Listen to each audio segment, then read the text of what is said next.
Hey everyone, I'm Keisha Charmaine and I'm back, and it's 2 a.m. but I was doing some work. I was packing some boxes to go out to the post office tomorrow morning, and I got a text on my phone that said that my EverlyWell results are in. So EverlyWell, if you're not familiar, EverlyWell is a service where you can basically take at-home allergy tests. They have other tests, but I took their comprehensive food sensitivity test while I'm on a journey to heal my gut. I believe that I have gut issues, and I feel like it's been a hindrance for me to gain weight. It's been a hindrance for me to it's been giving me sinus issues, I believe. I get a chronic cough sometimes if I don't eat with the digestive enzyme. Sometimes, not all the time, but sometimes. And if I eat gluten, about 7 hours later, I'm gonna have coughing issues. So I can't eat wheat. So that's all signs of gut health, gut distress. So that's why I took this test. Although I feel pretty okay if I'm doing the right things, but it has interfered with my quality of life to an extent because I do want to eat gluten. It's kind of hard to work around gluten. I don't want to be coughing because I ate gluten. So I just saw that my results came in. They came in pretty quickly. I wasn't expecting it for like at least another week and change, but it came today. So I'm gonna sign in and view what my sensitivities are.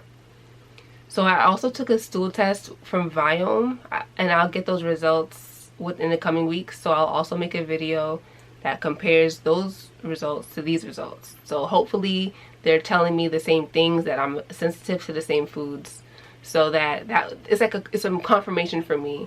So I know to avoid certain foods. And with avoiding certain foods for an extended amount of time, that allows your gut to heal. Obviously, if you keep eating the foods you're sensitive to, you're gonna further harm yourself. So I want to take a break from those foods so I can heal, and then reintroduce them slowly but surely. So my battery is gonna die, so I'm gonna charge my battery actually and get in the shower, wash my makeup off, because again it's 2 a.m. So I'm gonna come back in a bit. Okay, now I'm back. I'm the same person, I promise. So I have my results ready to be viewed. So here goes nothing. I've been feeling a lot better these days. I just feel so much more blessed. I don't know if I am more blessed or if I'm just able to see my blessings better now.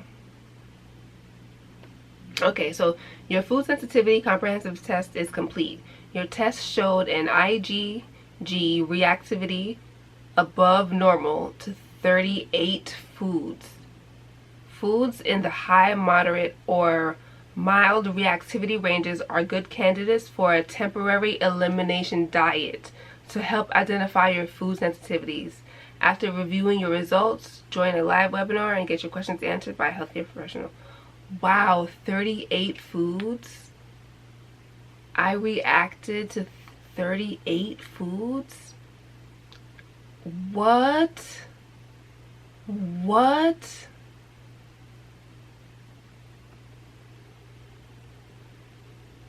Egg whites? High reactivity to egg whites? About egg whites, why not the whole egg? The egg white and egg yolk have different protein structures, and your IgG antibodies may react to one and not the other. Whoa. So these are things that have egg whites that I should be mindful of. Okay. Wow. Salad dressings, egg noodles, pretzels, special. Wow, I definitely had eggs today, and I did cough a little bit tonight. I had eggs in my lunch, in my salad, boiled eggs, two boiled eggs in my salad. Wow. No. No, cashews. Moderate. It's pretty on the high level of moderate for cashews. For pistachios, I don't even eat pistachios. Soybeans, I don't eat soybeans. Wheat. What? Wheat is only moderate reactivity? I would have thought that it was high reactivity to wheat, guys. Like, I think that's wrong. I definitely react highly to wheat. Wheat and gluten are commonly confused, but gluten is just one of the proteins found in wheat. Yes, I've definitely learned that in this process. If you're reactive to wheat but not gluten, your IgGs are reactive to different proteins. Make sense? So you guys are gonna test me for gluten separately? Wait, what? So wait. So that means I'm okay with egg yolks? That's interesting. I just realized it didn't say anything about egg yolks. Wow. Mild reactivity to almonds. So is mild okay or bad? The almond is actually a species of tree, and its seeds are native to the Middle East and South Asia, commonly referred to as a nut. The fruit of the almond seed has a hard shell with the seed inside. I know what almonds are, guys.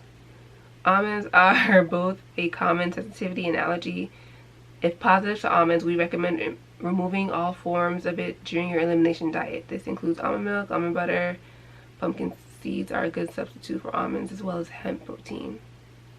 Hidden sources. I had almonds today in my Kind bar. In my Kind bars, I had a bunch of Kind bars today. But it's mild. That says mild, right? So that's okay, right? So is mild okay to avoid? I'm gonna have to go back and find out. Like, is mild? Do I have to avoid? Should I avoid everything that reacts? Period.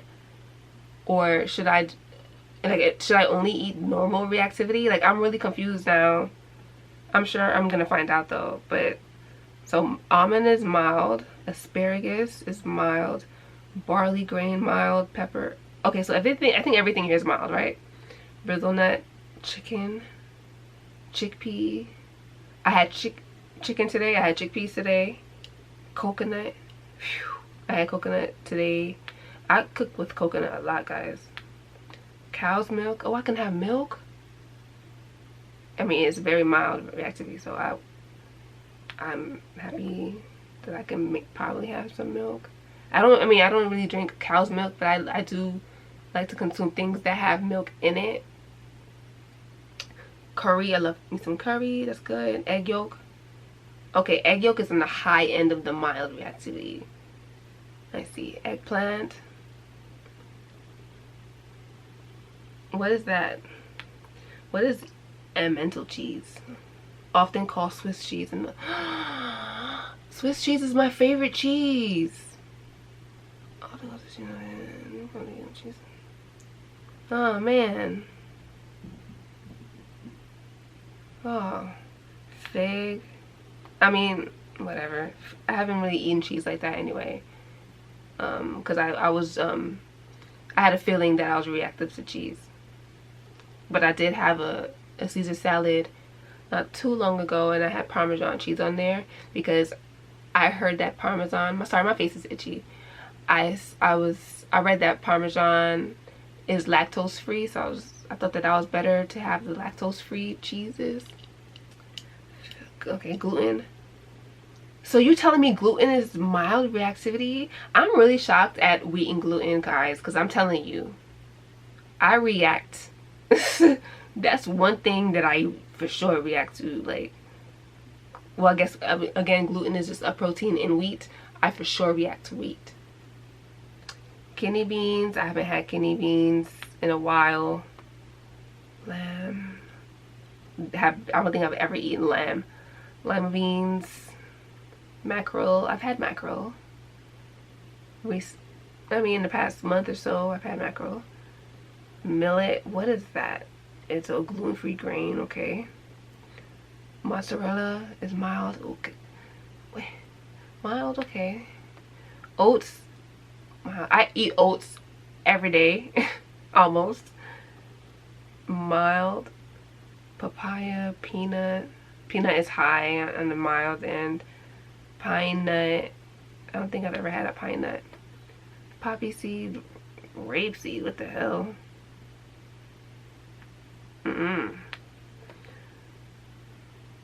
Rye. Spelt. I have some spelt flour I was afraid of using because it's related to wheat. It says spelt and wheat have similar properties and both contain gluten. I ain't messing with it. I feel like this is like underestimating my wheat allergy. I think I made that clear. My wheat intolerance sensitivity. Thyme, I used to drink when COVID was heavy. I was drinking thyme tea all the time. Haha, thyme tea all the time. Turkey, low end. Vanilla, higher end of the mock. I use a lot of vanilla bean powder. I use that in my smoothies and stuff. Actually, I made some banana bread. I put some vanilla bean powder in there. And what's this? Yogurt. Wow, okay. Wow, guys. That's really it. So everything else is normal. So everything on the normal list: aloe vera, anchovy, aniseed, apple, apricot, artichoke, arugula, avocado, yes, baker's yeast, baking powder, bamboo shoots, banana, yes, basil, bay leaf, beef, beet, black currant, black pepper, really, black seed, black walnut, blackberry, broccoli, brown rice. Wow, this is interesting, y'all. Cayenne pepper. I mean, but you know what? Sometimes when it comes to blood tests, from what I've read, blood tests don't necessarily effectively show what things you're sensitive to, because it's not always shown in your blood. Sometimes it's just shown in your digestive system. Now, this is an IgG test apparently, so I'm gonna like look up what that really means and the differences. You know what? You can leave a comment. If you're watching this video, you might know, so leave me a comment and let me know what is the significance between the IgG versus like the other ones that they have.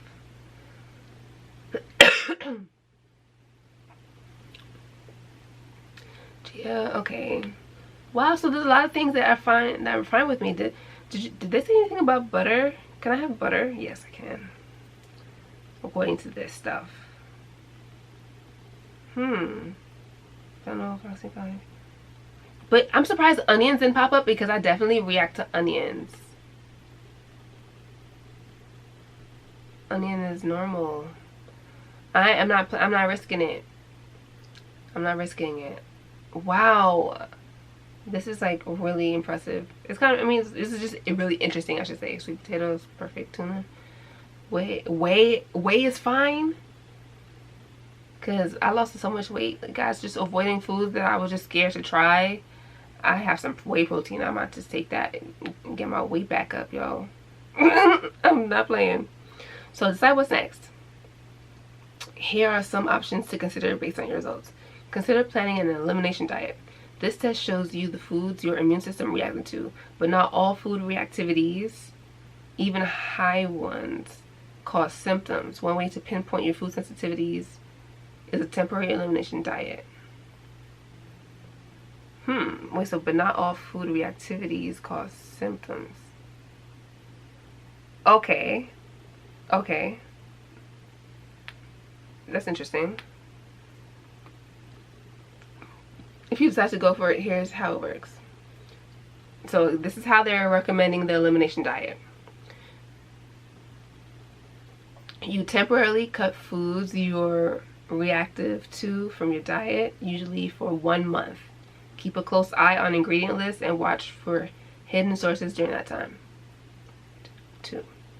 Working one food at a time, you reintroduce the food for a day.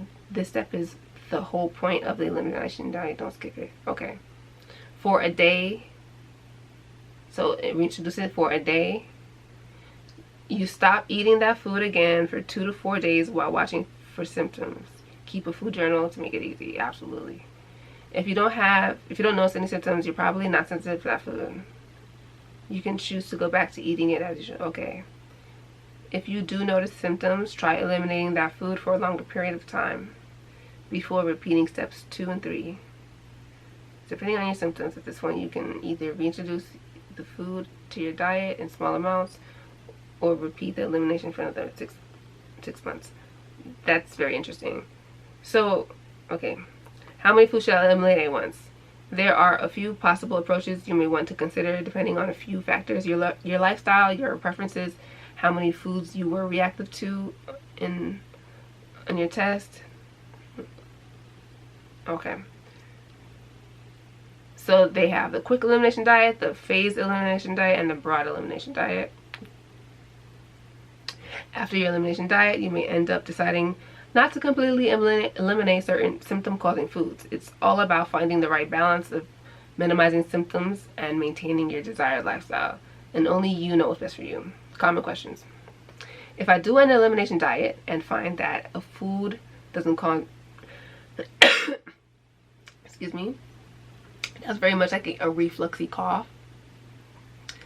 I feel like that probably was from the almonds maybe in my Kind bar earlier. Or what else I did have eggs in my salad earlier, so it could be the egg whites. According to this, right? The almonds. I have cashews as well in my Kind bars. So the cashews and the almonds, which is really devastating, y'all. I mean, it's only a month, right? According to this, just cut it out for a month and then reintroduce it. Okay, I can do that.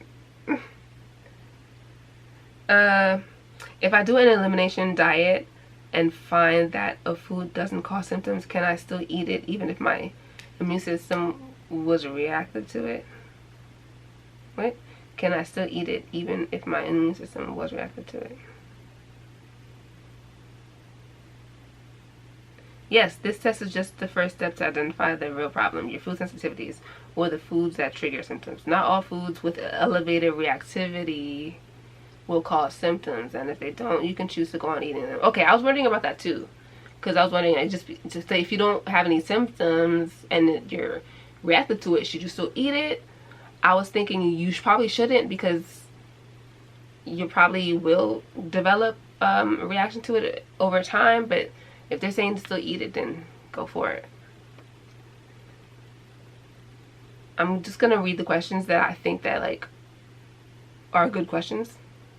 How can my reactivity be normal or mild for food I know I'm allergic to? Again, I don't know I'm allergic to onions, but I have definitely been reacting to onions immediately. Usually my reaction is that night. I eat it in the day and then I react at night. But onions is automatic. I'll start refluxing right then and there and start coughing. This can be confusing because you'll often see the terms food sensitivity and food allergy used interchangeably by many people and groups. In fact, they're two very different things. This test measures the reactivity of IgG antibodies, a possible indication of food sensitivities. Food allergies, on the other hand, involve the reactivity of... I just lost my placing. Food allergies, on the other hand, involve the reactivity of IgE, a different type of antibody in your immune system. Got you. So I asked you guys to leave a comment down below, basically explaining that, right, earlier. They also show up differently. Food allergies typically involve an immediate onset of potentially life-threatening symptoms like anaphylaxis after eating even a tiny amount of the food. I've definitely heard about that. I have a friend who's allergic to milk. If she drinks milk, her throat will close up, which is very different from lactose intolerant. If you drink milk, you may have the runs. Totally different. So I guess one is IgG. Maybe the IgG is the lactose intolerant, and then the IgE is the throat closing up from drinking milk. Food sensitivities generally have a much more delayed response, sometimes as much as 48 hours after eating the food. 48 hours? That sucks. That makes it really hard to really assess what is the issue, which is why keeping a food journal is beneficial.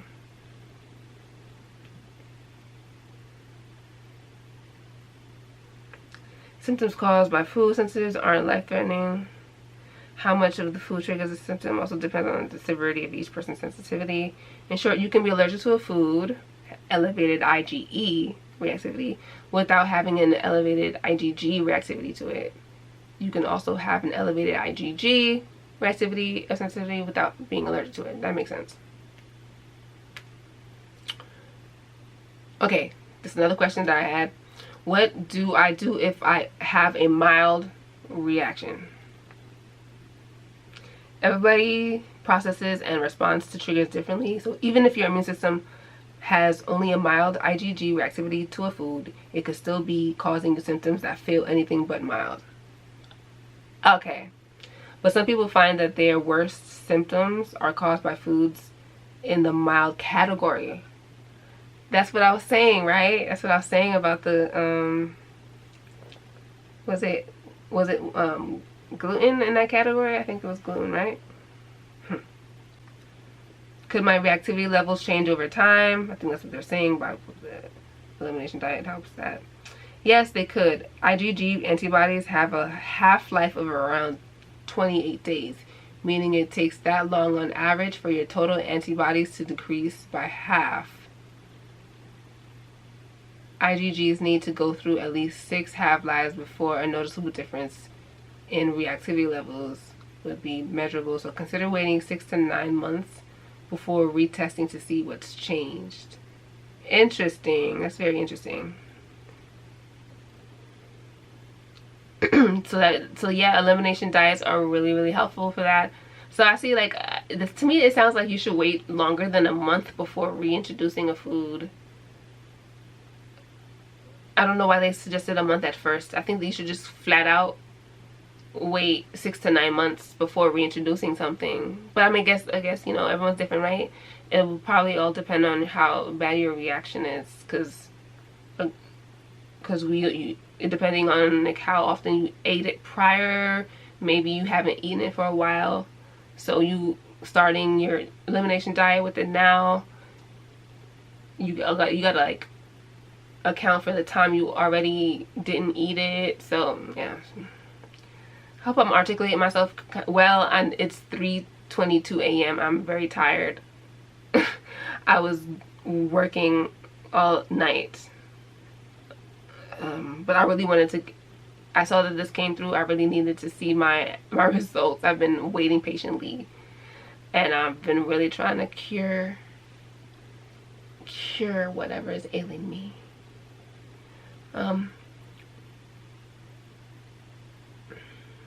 Why did I get a high reactivity for food that doesn't cause symptoms for me? Did I get any high reactivity? I forgot. I have to go back and see. I think the only high reactivity I got was egg whites, right? Once I've identified my food sensitivities through an elimination diet, should I cut those foods out? Modified diet permanently? No, they just said no. Why did I get reactivity above normal for food I don't eat or no longer eat? Interesting question. It can take 6 to 12 months without eating a food for your IgG level to lower. You see, I feel like they're contradicting themselves a little bit. Maybe I'm just sleepy, but I feel like they're contradicting themselves. Here it says it can take. That doesn't say it takes, it can take. It can take 6 to 12 months without eating a food for your IgG reactivity level to lower. So shouldn't they recommend 6 to 12 months of the elimination diet? Why they only recommend 6 to 9 in that? Whatever, y'all. Maybe I'm just sleepy. If you stopped eating the food within the last year or even 2 years, your reactivity to it may still be elevated. Take action with EverlyWell. Register for webinar. I don't think it's that deep. I don't think it's that deep. I don't think I need to go any further with this. I don't think I do. But that's nice that they offer services. They offer a free webinar. That's not any additional cost. Don't want to wait, watch it record. They also offer a free recorded webinar that you can watch, but it's already a pre-recorded one, so you can't ask questions. You have to just go with the questions that they already asked, or they already answered. Check in on your weight and energy. Test 3 key hormones that help regulate a healthy metabolism. Hormones that can influence your metabolism. Finger prick test. So that's a $50. I'll think about it. I don't think I need that, but I mean, I feel like I lose weight faster than normal, like faster than my peers, even my family members. Like I have a slim family in general, but I'm like the slimmest. Sometimes I wonder, like, is it just me, or is something wrong? I don't know, because I am 30. I am 30, and right now, since I lost weight, like playing around with my diet because of my food sensitivities. So now I'm like almost down to my college weight. I'm like 110, and for me, like a normal weight for me is like 125, which is still pretty slim. I'm 5'7.5", and I'm a size 2. So now I'm like a small 2, but usually I'm a nice full 2. What is a full 2, Keisha? Anyway, I think that's all that I should go over here in this video. I need to go to sleep. Oh, grief by reactivity. Yeah, I only have 1 high. That's good. Egg whites, that's crazy. It's not crazy, but it's kind of shocking. Yeah, egg white. Okay, so you can group it by food. So I was just going by reactivity. Now I'm going by food, just to help me see again. So egg whites is high. Meanwhile, egg yolks was mild. Which is strange. I feel like, they tell you, the egg whites is the healthy part. Which is why I'm doing Viome next. I'm awaiting my results from Viome, because Viome will oh, I'm sleepy. Viome shows you what foods are your superfoods, the foods you should enjoy, and the foods you should avoid. And we're taught that there are general really good foods for everybody. Like avocados is a source of healthy fats. What else do they tell you? Blueberries are one of the most powerful antioxidants. What else did they tell you? Like, there's certain things that they just tell you is just like an immutable fact, right? But we all have our own microbiomes. We all have our own universe in our gut. Like, it's totally person to person. So forgot my point in bringing this up. I am progressively getting sleepier and sleepier by the moment. Okay. Oh yeah, because they tell you egg yolks are healthy, and they tell you egg whites are healthy and the egg yolks are bad. But for me, it looks like I'm better with egg yolks and not egg whites. So in the dairy category, I wish I did this category. I wish I arranged the foods in this way earlier. So butter, normal. What is casein? Casein? It's a protein in milk. Okay. Cheddar. Oh, I like cheddar. I haven't had cheddar in a long time. Cottage cheese. I've never eaten cottage cheese. I've never had goat milk. Kefir, I've never had that. I like yogurt.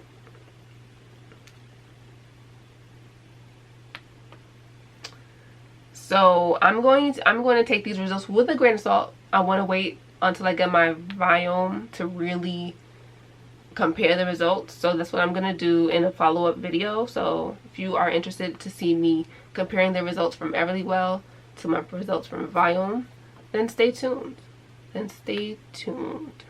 That will probably be later on this month, because I literally sent out my stool sample to Viome today. I mailed it out today, so that'll be a few weeks. Most likely it'll be a couple of weeks. I mean, the EverlyWell came about a week and change early, so hopefully Viome come back early too. All right, so I'm gonna go over this again later on in the morning after some sleep. I'm gonna go to bed. I'm acting like I don't got stuff to do tomorrow. Thank you so much for watching. Love, light, and locks. Thank you so much for making it to the end of this video. If you liked it, please give it a big thumbs up and remember to subscribe. You can always visit www.KeishaCharmaine.com for hair growth products, hair accessories, and more.